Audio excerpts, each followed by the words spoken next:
What is up, everybody? YouTube and X. We're not going live on TikTok for this one, but this will be available on YouTube to stream after and with clips. But joining me here is my good friend Lucas Sweeney. He's one of the best evaluators there is. Now, if you're working for an NFL team and you see this, there is no one I vouch for more than this guy. Already better than Brett Coleman, better than anybody at Pro Football Network or PFF. I trust his analysis. He was in on Puka Nacua before anybody. Apparently, only him and the new GM for the Jaguars were in on him. But Lucas Sweeney is here. It's so exciting to have you on today on the stream. I wanted to ask you first. The combine obviously was huge. We know it dictates a lot of things. Like Harold Fannon's not a first round pick, or not that he was going to be, but he's now like round 3. Yeah. Probably because of what he had. Not saying I didn't expect that, but by the way, if you're seeing like this, I just accidentally was using a hose and turned the water pressure up, and it just hit me in the face like I got punched. That's probably a lame story. I wish I could tell you, look at the other guy and I got in a fight. But if you're seeing my lip like this, that's definitely what happened. But we'll answer some questions too. But I first want to ask you, because the combine is so important, what are you thinking? Which 5 prospects offensively would you say rose the most following this combine as we get toward the April draft? Yeah, well, thanks for having me on. Of course, I just love talking ball and talking the NFL draft in general.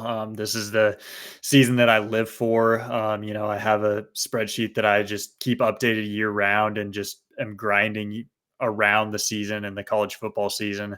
And now it's kind of fully taking shape and form, with getting all the athleticism info in there and stuff with the combine. So, and I love all the generous words from you every time I'm on. But for the combine, for some risers, I mean, the running back class was absurd. I mean, the fastest average 40 time in a running back class, I think, ever in combine history.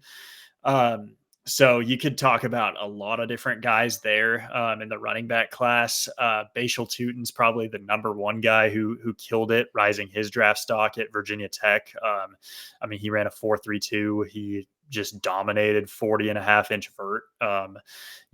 10-10 broad, just a really high relative athletic score. And he was killing it at Virginia Tech all season. I mean, great runner, good job running through contact. He's kind of had some ball security issues in the past, kind of reminiscent of Antonio Gibson, maybe. He's another guy who killed it in the combine back in 2020, I think, when he was drafted. So maybe a similar comp there, but Tutin is a little more of a kind of a grinder, where Gibson was kind of more of he was a converted receiver from Memphis. So Bechel Tutin has a little more experience at the running back position, but phenomenal athlete there. He killed it. Quinshon Judkins, he had a crazy combine. His burst was absurd. Really good 10-yard split, which is obviously great for running backs like that position. It's all about how fast you can accelerate and get up to that top speed. So Quinshon Judkins, he was great. O'Marion Hampton had a great combine. Donovan Edwards had an amazing combine. I'm not really a big fan of Donovan Edwards as a running back in general, but he was a lot better of an athlete than I was expecting. And then if you go over and look at some of the we finally started to get some correction on Jayden Higgins and where he should be valued. I've been really high on Jayden Higgins for a while. I know you like Jayden Higgins a lot too. You've been making videos about him, I know. But he killed it at the combine. I mean, I see a lot of people on Twitter talking about how he reminds them of Nico Collins now with his size and speed combo. And obviously, he just had great numbers. Jalen Noel, his teammate at Iowa State, had a great combine. He was fast, 4.39, 41.5-inch vert, just absolutely jumping out of the gym. And then obviously, I mean, Matthew Golden, he killed it. 4.29, I think, the fastest 40 time of any receiver. 1.49 on the 10-yard split too, which is elite. So I think I might have given you more than 5, but those are the skill guys that I think really killed it at the combine. The tight ends were a little bit shaky, unfortunately. Yeah. Not a lot of speed from the tight end group this year, which it was looking deep initially, and now with Fannin kind of underwhelming a little bit in the speed department, and maybe like Gunnar Helm kind of struggling and getting hurt even at the combine, maybe thins this tight end class out a little bit potentially at the top. Well, I think, Gunnar Helm was super productive as a pass catcher at Texas. You bring him up. I think he's going to be a guy that's going to be a steal in like round 4 or 5, right? Like someone's going to take him round 3, maybe max. But after that combine, I know he was hurt. But yeah, I mean, I think he's great. Look, I wanted to touch on Jayden Higgins, though, for a second. And I want people to bear with me here. Jayden Higgins is literally one of the best wide receiver prospects of the last few years. I don't put him in that tier with Malik Neighbors. I wasn't as high on Brian Thomas as I probably should have been. I'm going to be completely honest. But Malik Neighbors, Rome Odunze, he's in that Rome Odunze range, in my opinion, from Rome last year. Like, I think Jayden Higgins, if he goes on the right team, is Nico Collins. Like, I think he needs to go somewhere super important. But at the end of the day, when I look at Jayden Higgins, I look at 6'4", 220, 4.47 speed, 39-inch vertical, excellent broad jump. I see Nico Collins. And those Iowa State receivers, you bring up his teammate, Jalen Noel, who is awesome, better broad jump, I think like an 11.4 or something like that. Excellent vert, a little shorter, 4.38 or 4.3 something was his 40 time. I mean, these two Iowa receivers made Rocco Bech look like the second coming of Christ. They made him look like an NFL quarterback, like prime time Tom Brady, right? Like, Jayden Higgins, I like more than Emeka Puka, more than Matthew Golden. The only receivers I like more than Jayden Higgins, and just as who is I would draft higher, is Luther Burden, and then I would also draft Ted McMillan higher and Travis Hunter. Those are the only 3 I would draft confidently higher than Jayden Higgins, personally. Yeah, I'm right there with you. He's wide receiver 4 right now for me, behind, McMillan, Burden, Hunter. He was wide receiver 4 pre-combine for me. And I think that the combine kind of just verified my thoughts on him. I mean, this guy, he has such good numbers over the last 2 years. I don't know what it was about him that was preventing him from being high on people's boards, but obviously he proved that he's a very good athlete for his size at the combine. This guy's got amazing hands. He's got 3 drops on like 200 targets over the last 2 seasons. He's got a good contested catch rate, which can be expected at his size. He's not bad in the yak department. Like, for his size, he moves pretty well when it comes to making guys miss. And then the thing that I love about him most, well, aside from he's got like 1% of his yards over the last 2 years have been from screens. That's amazing. That means that he's not getting free yardage, schemed up for him, which eventually, like, he's going to get that in the NFL. He's going to get more than 1% of his yards from screens. He's going to get easier yards in the NFL. But his open target rate per route run is up there with the top guys in the class. And that's what I love. I mean, that shows that this guy's separating downfield. This guy's getting open. This guy's not relying exclusively on contested catches, which is something that, guys at that size do. Those are those guys that can't separate at the NFL level. N'Keal Harry, those big guys that end up kind of just being 50-50 ball threats that kind of end up as busts in the NFL. Unless you're like Mike Williams or George Pickens, where you're just making every single contested catch. But Jayden Higgins is not that. He's smooth. He separates. He gets open at every area in the field. And that's what I love about him. He's just still feels like such a steal. I still don't know if he's going to go in the first round. I'd be comfortable taking him in the first round if I was an NFL team, but we'll see what happens with him, I guess. I can see Buffalo taking him at 30. I think it's entirely possible that Derek Harmon goes at 30 to Buffalo, but he might go earlier. In that case, if Nick Emenworry is gone and Derek Harmon is gone, I can see them taking Jayden Higgins, because I think those are the 2 guys that they're going to be looking to fall to at 30, because they need D-line and they need one more player in their secondary, right? Like, defensive line would be nice, but it's not like you're going to take, might take Darius Alexander there from Toledo, but the Bills are, I think, going to be the most interesting team to watch at the end of the first round, because I think there's like a flurry of directions they could go in with that pick. And I agree. yeah, and the thing I think about the Bills, when I look at the Bills from a fantasy perspective and when I look at them from the NFL draft perspective, which they go hand in hand, I think that them at 30, whether it's Jayden Higgins, whether it's Derek Harmon, whether it's Matthew Golden, I think they're either going to get a separator there, like, or a receiver, because Golden, obviously, some would say can separate more than, of course, a guy like Jayden Higgins, right? But not much more, but different types of receivers. One's an X, one's a separator. Definitely. But I do think that the Bills, whatever they do at 30, is so imperative in their focus and in their steps to take that next level and defeat the Chiefs, because they needed better defensive line. We saw what the Eagles did to the Chiefs in the Super Bowl. That's priority one. But if Harmon isn't there and you're not willing to reach on Alexander and you don't like what Keon Coleman or Amari Cooper did or any of those guys, I can see them taking Jayden Higgins there. I really can. And I think that would be an A++ pick. At the time, it'll be cooked by people, but long term, it'll be like maybe he could become Josh Allen's next Stephon Diggs, or obviously a guy like Nico Collins.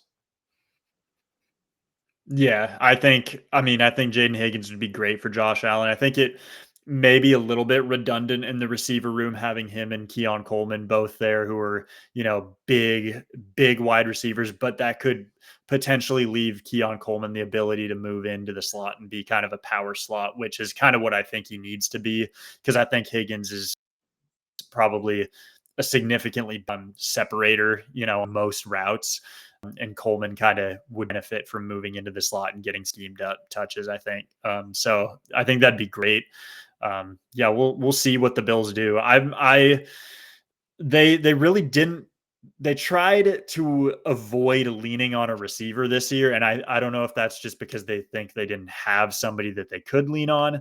But even when they traded for Amari Cooper, I mean, he was just not really involved in the offense as much as you probably would have expected him to be. So I don't know. That Higgins landing spot would be interesting. It has potential to be really exciting, but they ran the offense so weird this last year, and they were good. So yeah, it does feel like they need to key in on a guy more, and maybe that's why they paid Khalil Shakir, and that's indicative of them going line at 30.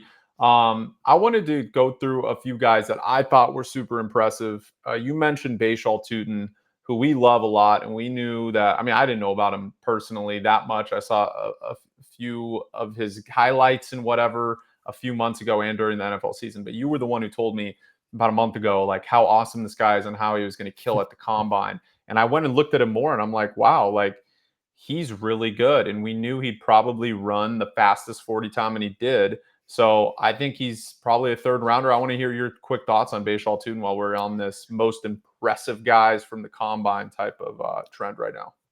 Yeah, so he was around like my RB15, I think, pre-combine. I knew he was a really good athlete. There were people that were saying, oh yeah, he might run like a 4.2. He was on the Bruce Feldman's freaks list, which is a list that comes out every college football season, where this dude, Bruce Feldman, really good evaluator and writer, college football writer. He basically looks at the top 100 athletes in college football and ranks them. And Bechal Tootin's on that list, or he was on that list last year. And that's kind of where I learned about him. And he's had a great season. He's been good at Virginia Tech. He 4.08 yards after contact per attempt the last 2 years, 0.37 missed tackles forced per attempt, 0.19 broken tackles per attempt. So this guy is a guy who wins with both wiggle and power. He's got really explosive runner of the football with that speed. It's just, as I mentioned earlier, the ball security issue has been a problem for him the last couple of years. He had 4 fumbles this season and then 5 fumbles the year before. So he's really going to have to develop the ball security in the NFL if he's going to stick and kind of develop into that bell cow for a team. But yeah, I have like a late day 2 grade on him right now. Mid to late third. He's my RB9 now after the combine. Had a few guys move down, a few guys move up.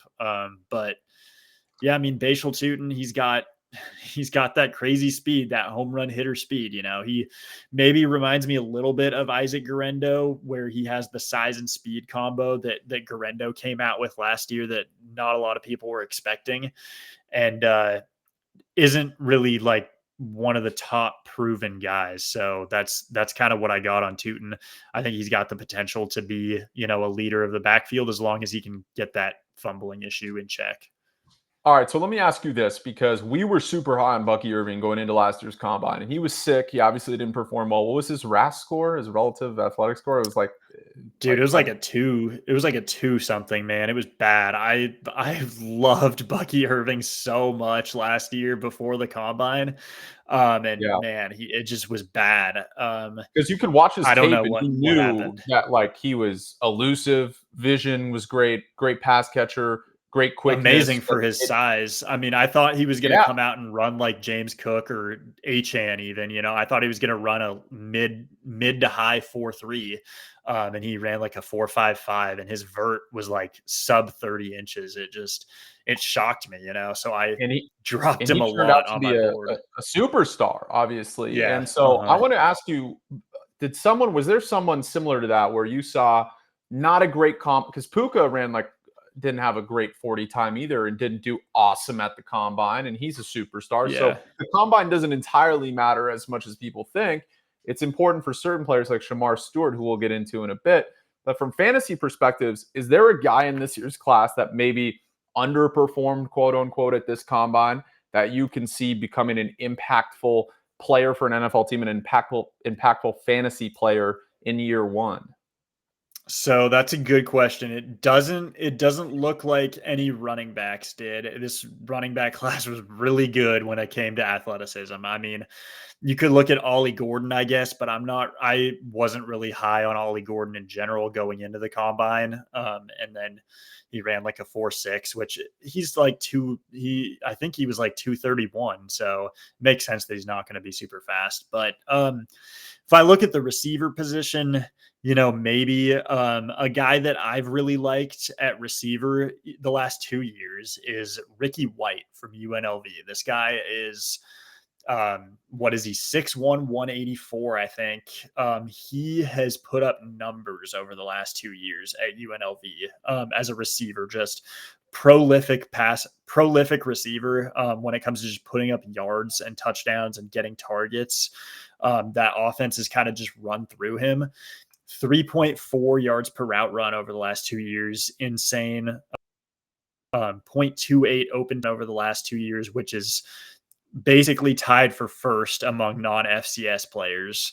And it's not 5.7% of his yards over the last 2 years have come from screens, which is a low rate. So he's not getting this stuff given to him easily. He's winning down the field, separating, making plays. And he ran a 4.61.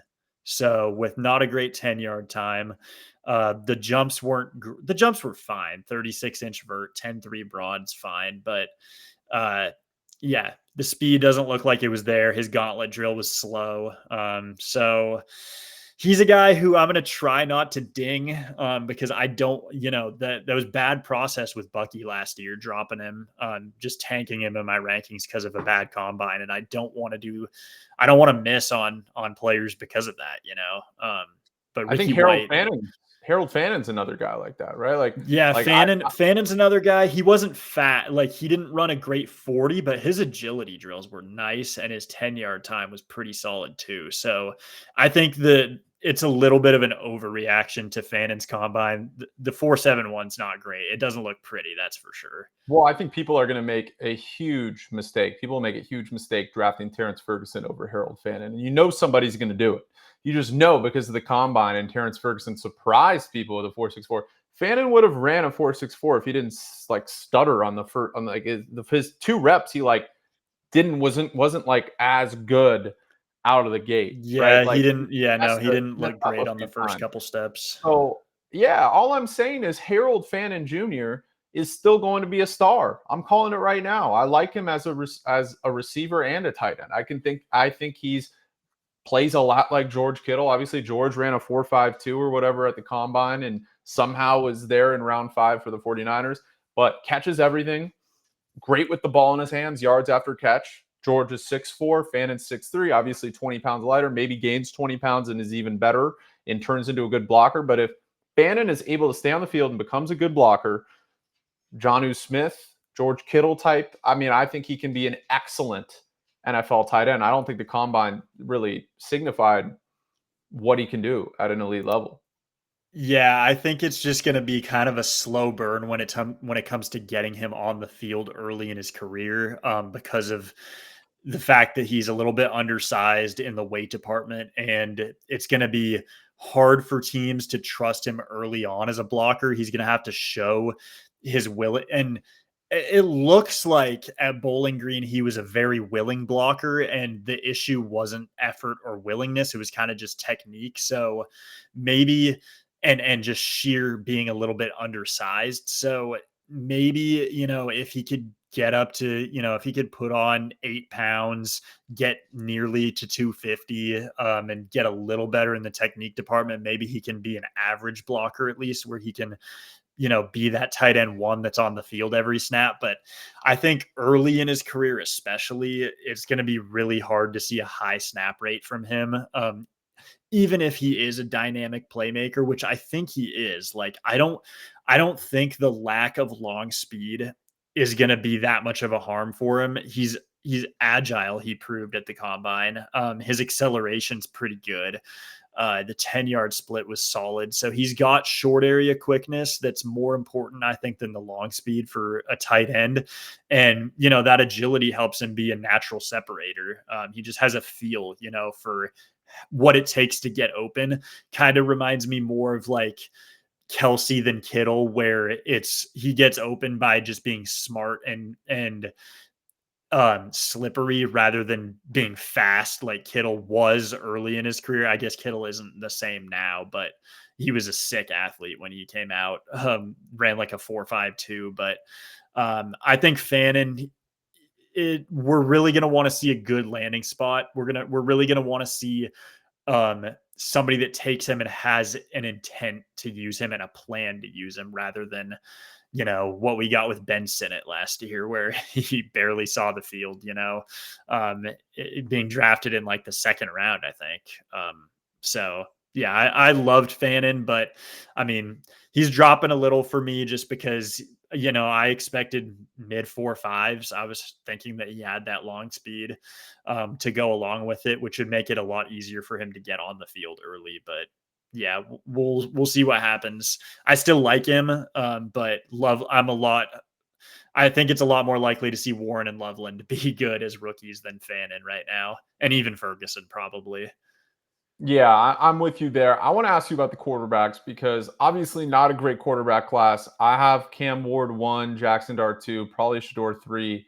But a lot of people think Shador is really good, and some people like us don't think he's that great, like not even a top 35, 40 prospect. It's not saying he can't be good right away in the NFL because he is, I think, more pro ready than a Jackson Dart, because of his accuracy and decision making.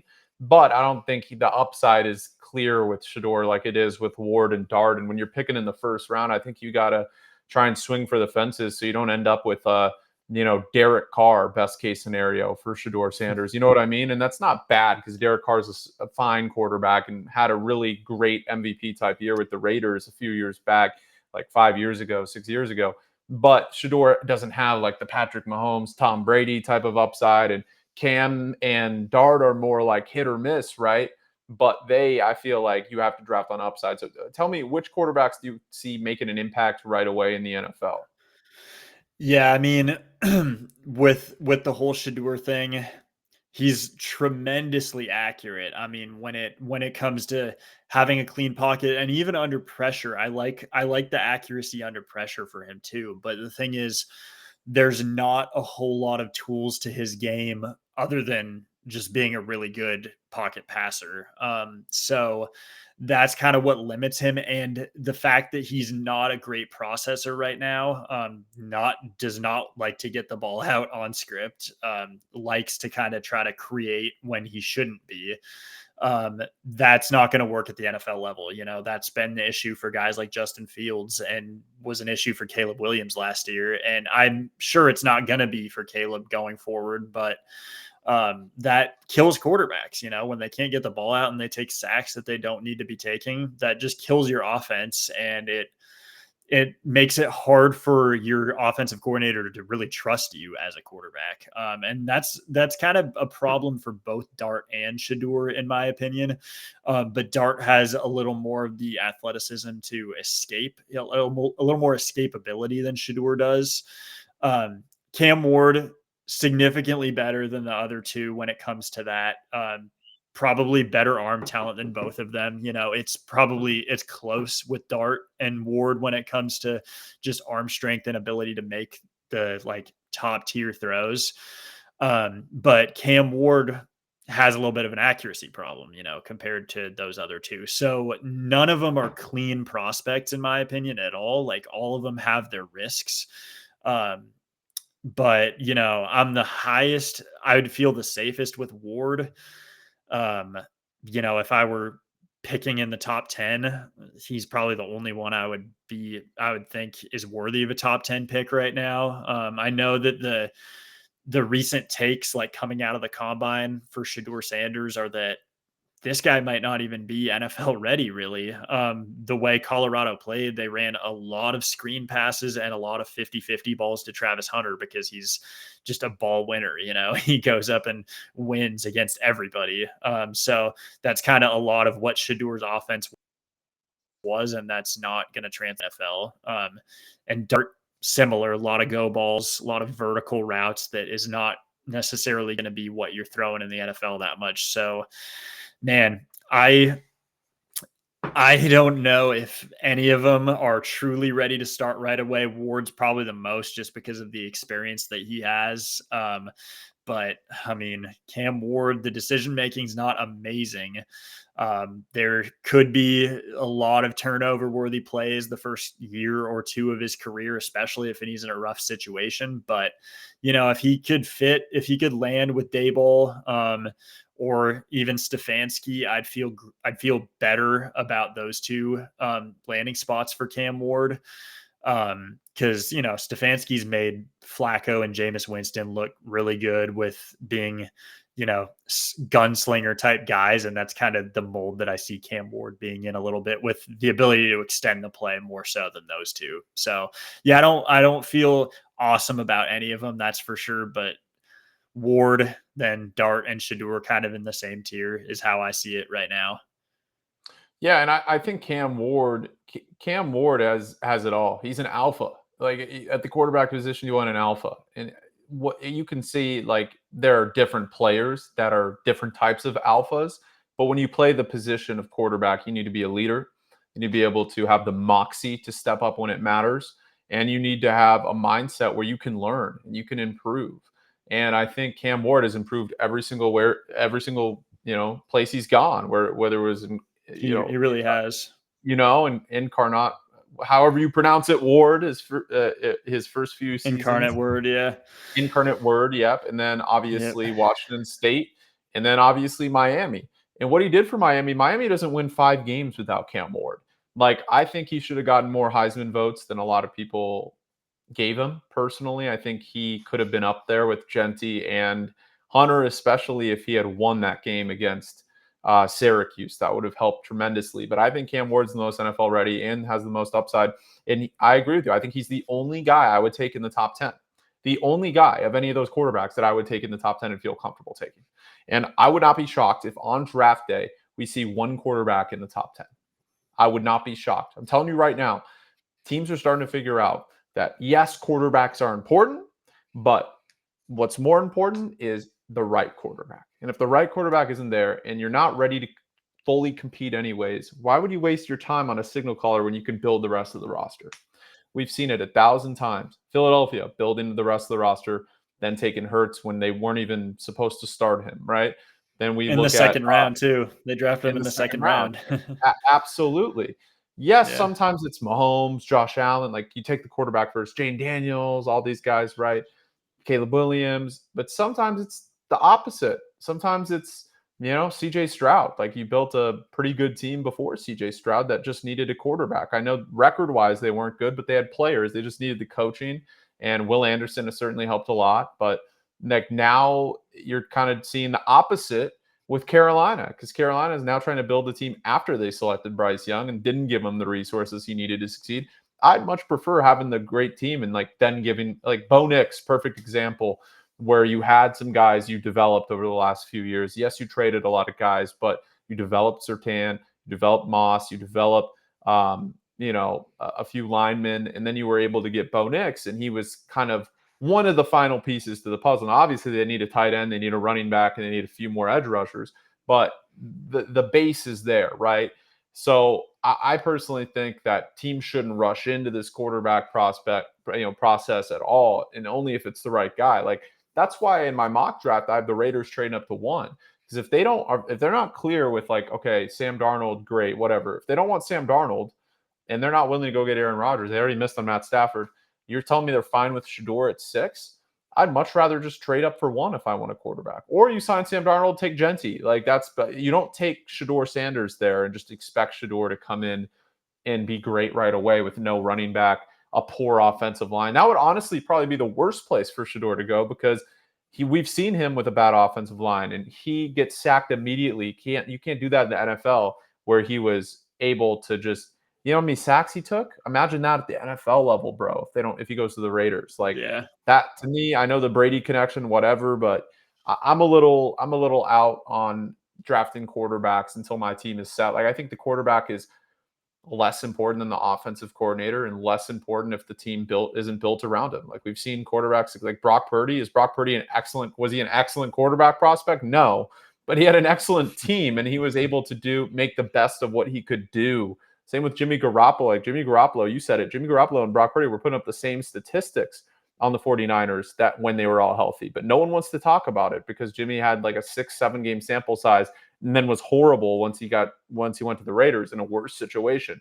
If you have a good OC and you have a good team around you, you don't have to be that good. Like, is Bo Nix an excellent prospect? No, but he can do stuff because he can extend plays a little bit. He played a boatload of college games and he has some guys around him. Like Sutton had an unreal year. Sean Payton is an excellent coach. Like OC and roster matters so much more. Stroud loses offensive lineman this past season. And who is he?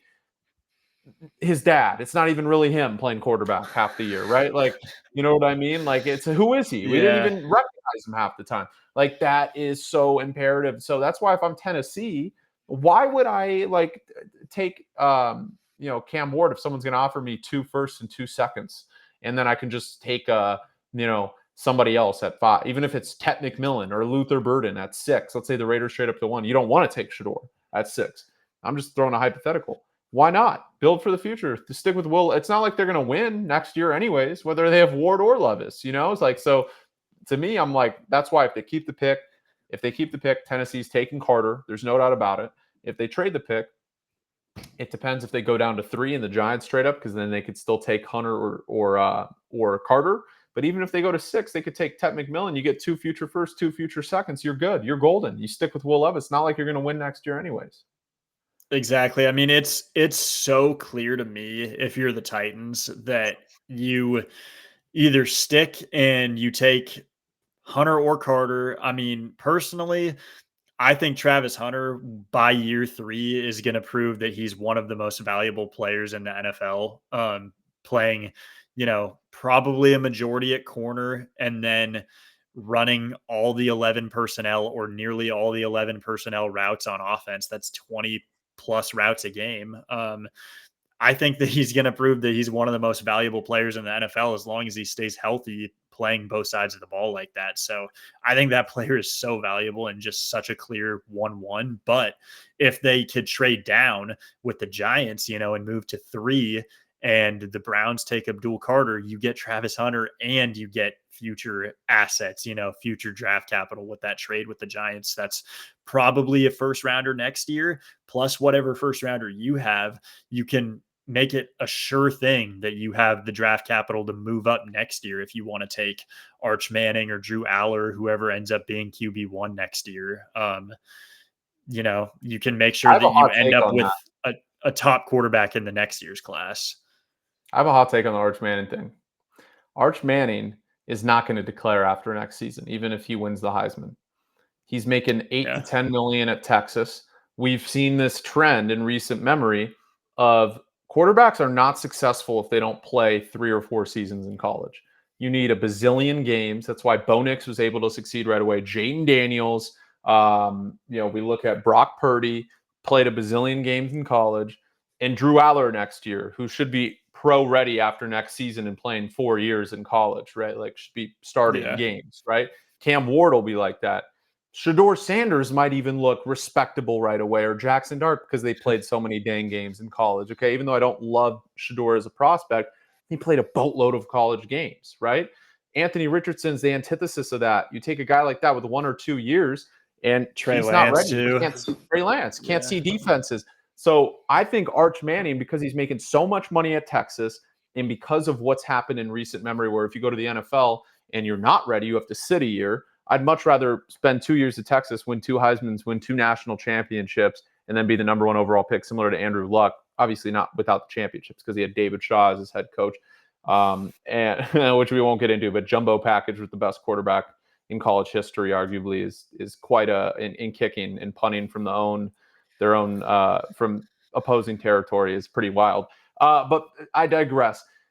I think Arch stays 2 years at Texas. So I think Drew Aller and Cade Klubnik are the guys next season, probably, and maybe even Nico. But Nico's probably going to stay 4 years too. We're going to start to see a trend, especially because of NIL, Lucas. Yeah, NIL for sure. I think that's the big thing, because you can make that money now rather than needing that money right away when you come into the NFL. Because you're always risking injury and not like a career-ending injury in college, and then maybe you don't get that NFL money. But when you can make sure that you're getting the money in college, then it's not as much of a risk, So 100%. Now let me ask you this: we're on the Membou train, okay?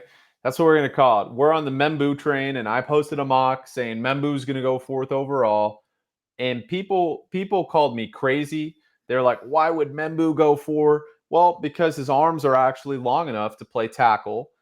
Even if he's an all-pro guard, that's at worst. He doesn't allow sacks. He doesn't allow pressures. He played in the SEC where he had opposing guys like James Pierce Jr., Walter Nolan, other guys that he was playing, high-end prospects, Nick Scourton, all those guys. And he didn't allow anything with those guys. And New England desperately needs a guard. We know they need a receiver. They can go trade for Brandon Ayuk. They can go try and get T. Higgins or somebody like that, or even take Jayden Higgins in round 2 will likely be there with their 2nd round pick, right? Like, you don't need to take Tet McMillan there at 4. And if Travis Hunter isn't there, I truly think they're going to go Membou over Will Campbell, because say what you want, Will Campbell, production in college, excellent. We all know that. But man, he has T-Rex arms. He has T-Rex arms. I'm sorry. And it sucks because I like Will Campbell and I want to say he can stick a tackle. And I'm not saying he can't, but he's going to be a guard. And I think he's going to be the best guard in football or up there. And if you put him at tackle, he can definitely be respectable. But you want an elite guy long term. I think the safest bet in this class from linemen is Membou from Missouri. Do you agree on that? yeah, they both did really well at the combine. They both had sick combines. I would have loved to have seen their agility numbers. So maybe we'll see them at the pro days coming up in the next 3 or 4 weeks, whenever their pro days are. But both of these guys had great tape, good run blockers, pretty good pass blockers too. The penalty rates on both of them are not ideal. Membou is a little more disciplined than Campbell, it looks like, when it comes to avoiding penalties. But when you're playing tackle, you're rather than guard, you're going to be more likely to draw those types of penalties. So, trying to hold against the top edge rushers, especially in the SEC where both of them played, so, but, I think both of them probably going to be top 10 picks, or like at the latest, maybe falling to where the Niners are picking. But I think you can't go wrong with either one of them. Membou might be kind of the higher ceiling, potential tackle because of the arm length. But both of them, I think, are going to be sure thing top guards if you want to move them in, if you need to kick them inside. I think you're getting a very safe, very good interior offensive lineman with either one of them. So let me ask you this. I want to know how do the running backs go? Just give me the top 5 and how they'll go in the draft. Obviously, Genty won. We'll get that out of the way.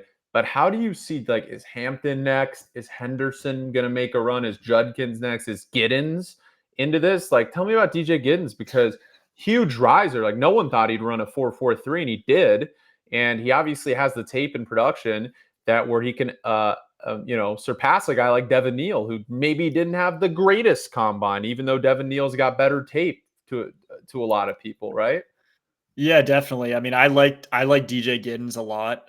He had a great combine. I actually moved him ahead of Neal in my rankings. So, and they're close, but yeah, I mean, you got so many options there after Genty. I think it kind of sounds like the consensus is Omarion Hampton at 2.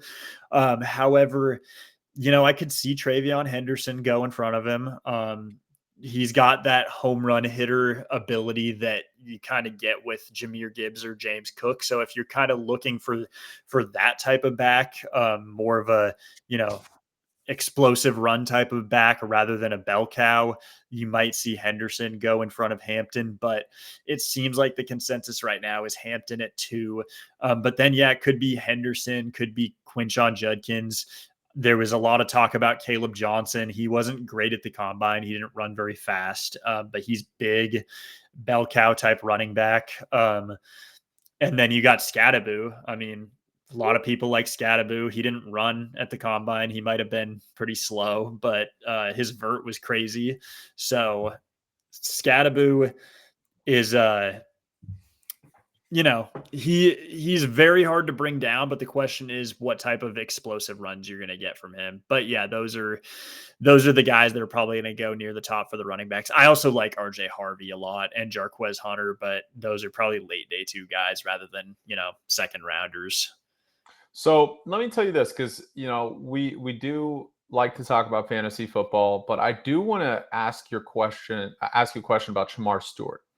And Shamar Stewart is possibly the biggest anomaly in history, right? Like Shamar Stewart had 0 production in college, 4 career sacks, then has this Myles Garrett-esque combine and is a sure thing first-round pick now, despite no college production.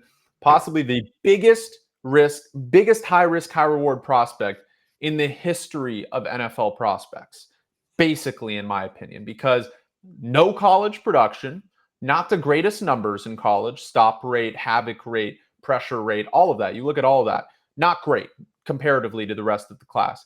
But you look at what he did at the combine at 6'5", 6'6", 270, and we know he'll be more toward, I think, 280 when it comes to draft day if they want to move him to D-line, or when it comes to when he actually plays games. But now a surefire first-round pick, someone's either going to get a promotion in the front office or lose their job with Shamar Stewart. And I guarantee you at this point he goes top 15. And I think you think he's going top 10, right, Lucas? I do, yeah. I think that he's for sure going to be, like, I don't see how he could get past the Panthers pick at 8, honestly. But, I mean, so in the months leading up to the combine, I was not high on Shamar Stewart, right? Most of my evaluation, I try to evaluate 500-plus players every year, and most of that comes through numbers. I don't have time to watch film on 500 players, right? So most of my evaluations coming from production, and then when I get the combine data, the tracking data, then I can see what type of athletes these players are and whether that's going to be able to translate at the NFL level. Then Shamar Stewart, I mean, he reminds me a lot. And I told you, like, I gave you this comp before, it's a lot like Trayvon Walker in 2022. Trayvon Walker, he had a little more sacks, a little more sack production. Shamar Stewart had more pressures in this last year. So just Trayvon Walker was getting a little luckier, was finishing him off. And it might not have been luck, but he was finishing off the pressure. Shamar Stewart, higher pressure rate. pretty good run defender like Trayvon Walker. Like if you look at the PFF grades between these two in their careers, pretty similarly underwhelming for both of them. Not very productive. Then Trayvon Walker blows up the combine, puts up a 10, relative athletic score, and goes 1-1 in an underwhelming draft class. And if Aiden Hutchinson wasn't the second pick, if Aiden Hutchinson wasn't in that draft class, I think that everybody right now would be saying, yeah, the Jaguars made the right decision. That was the right pick at 1. I'm sure the Lions would have been happy with Walker at 2 if the Jaguars took Hutchinson at 1, and at the time, nobody thought Trayvon Walker was, a super smart pick. It was taken as a very risky pick. And I think it's going to be similar with Shamar Stewart this year. But the fact that you have a probable sure thing in Abdul Carter up there at the top makes it, pretty impossible for Stewart to eclipse Carter.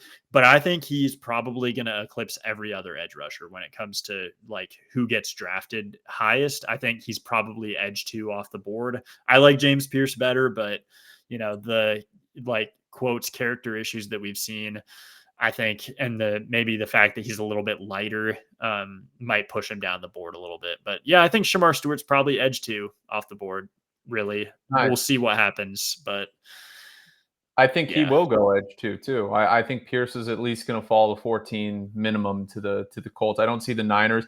Niners at 11 would be a good fit if you could play alongside Nick Bosa, but it's like they don't like skinny edge rushers. Like that's not their cup of tea. Like they love big dudes, like D linemen.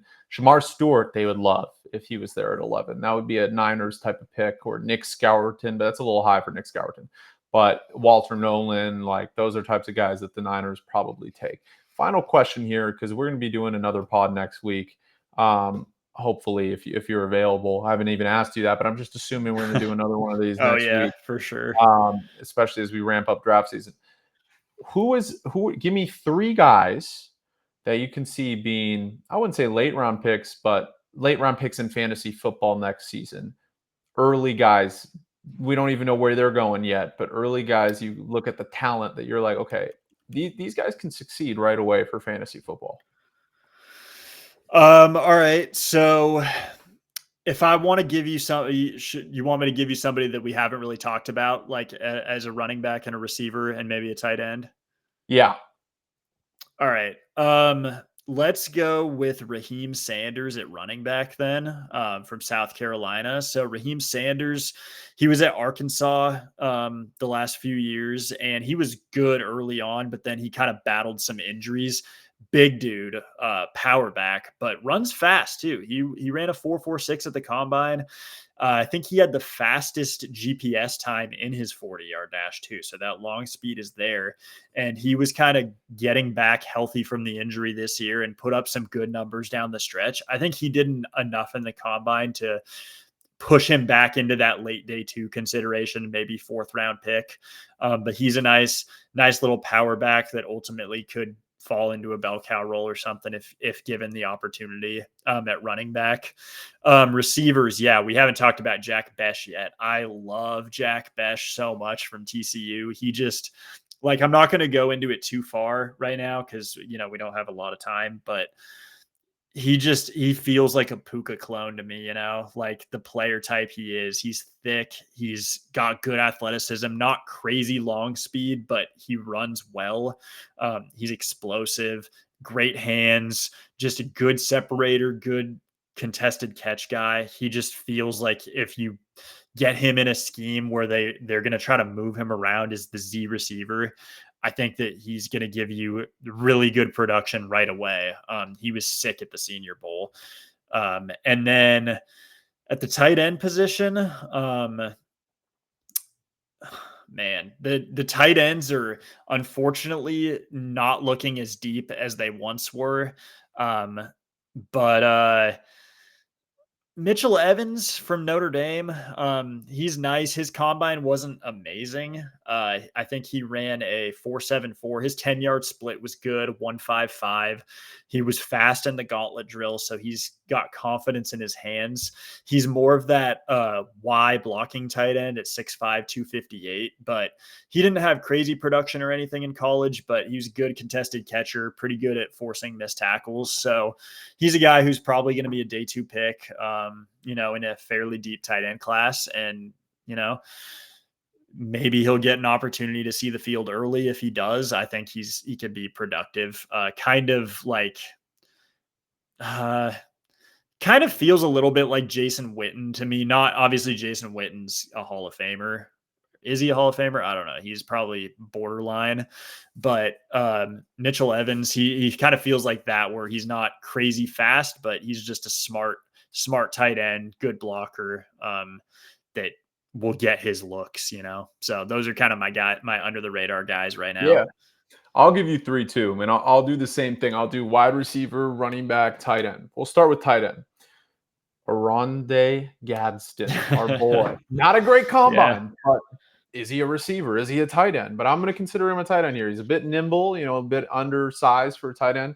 I think he can be a 300 or 400 yard guy right away in the league, depending where he goes. Obviously, we don't know where any of these prospects are going yet, but definitely an option if he's tight end eligible in fantasy to get late in a dynasty league and to get late, maybe even a regular league, depending on where he goes and how many weapons those guys have, that team has. Wide receiver, I'll go Jalen Royals. I think Jalen Royals can be productive right away. He's kind of one of those receivers where, I feel like might get overlooked a little bit, but had a sneaky, really good combine, really fast, good hands, good separator. I can see him being a 2nd, 3rd round pick, and all of a sudden he's a late round fantasy guy. And I'm not saying Puka Nacua, you say Jack Bech. My Puka Nacua type this year is probably Jalen Royals. I can see him being impactful right away and kind of turning into a star at some point. At the running back position, this one's a little bit of a wild card, but my admiration. You hate him. Woody. I know who you're going to say. Yeah. Woody Marks. There's no USC bias here. I promise you. Woody Marks was fast. Did he surprise you, Lucas, at the combine? Because he surprised a lot of people. He had a good combine for who he is. More of a power type of running back, but has some quickness. Was faster. I think ran a faster 40 than a lot of people thought he would. I think even if he goes undrafted around 5'6", I think he could become one of the better running backs in this class. I really do, in a really deep running back class. I think the toughness is there. He was USC's best player in a lot of games, played great against Penn State, which should be the number one thing scouts look at. Penn State's elite defense, like who carved him up? Woody Marks, like made him basically his that defense, right? So I'm just saying right there, Woody Marks, man, don't sleep on him. Those are my 3 guys that I think can impact right away in fantasy, and that should be looked at for deep dynasty leagues and basically sleepers in the NFL draft. But Lucas, thank you so much for coming on. Can I give you one super deep cut real quick? Give me a deep cut one. Give me a deep cut. Crazy deep cut running back, Ja'Cory Krosky Merritt. Not very talked about a lot. He was at the Shrine Bowl. He played 1 game this season because he had an eligibility thing this year. He transferred to Arizona from New Mexico or New Mexico State, one of those 2 schools. Can't remember where.